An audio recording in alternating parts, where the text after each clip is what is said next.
buni mai gaskiya, mai mala gwamna mai adalci da kyan zuciya.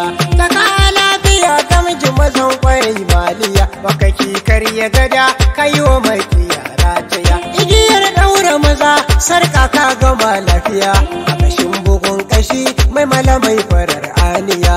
Bangon uban Ali mai mala ka zamo duniya, mai wasa yan uba gar da kake mazajen jiya. Tun daga su buni ai ba a ta masu hauragiya, zakaran gwajin dafin gwamnoni na Najeriya. Wani ka zamo duniya, in yau ba sai godiya, mai malabu ne gaishe ka gwamna mai gaskiya. Wani ka zamo duniya, in yau ba sai godiya, mai malabu ne gaishe ka gwamna.